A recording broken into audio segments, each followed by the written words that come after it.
The mother of Melodee Buzzard was just arraigned in court. Ashlee Buzzard was charged with first-degree murder in connection with the death of her 9-year-old daughter after the girl's body was found in a rural part of Utah more than 2 months after she disappeared.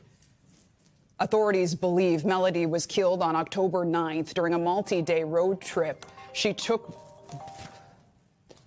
took with her mother, which stretched as far east as Nebraska.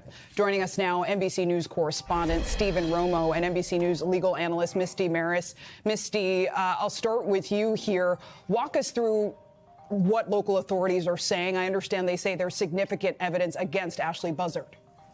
Yes, so talking about significant evidence, and interestingly, this case is charged as a premeditated murder. So we're talking about planning and preparation, which is what local authorities have said in a press conference, that they have significant evidence to show that Ashlee Buzzard engaged in this conduct, killed Melodee Buzzard in a premeditated fashion. We also know that there are special circumstances to these first-degree murder charges: lying in wait and discharge of a firearm causing death. Lying in wait is generally going to mean the gunshot came from behind. Melodee's remains were found at the beginning of December, and it took law enforcement some time to make connections of the evidence to link it back to Ashlee. And now we see she was in court today for arraignment, pleading not guilty to first-degree murder charges. And to that end, Stephen, I want to bring you in, walk us through this plea and what we heard out of court today.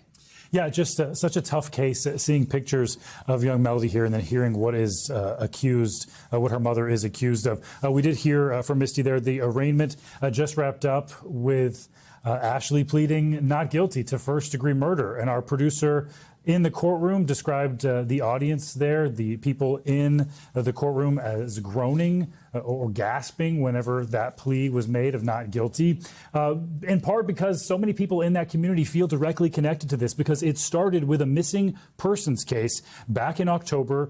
Melodee's school reported her missing because she had had excessive absences, and then police started this search, and the community joined in, wanting to find this young girl. And sadly, she was found earlier this month in rural Utah, dead from what appears to be a shotgun wound to the head. The FBI working to help use DNA to confirm her identity.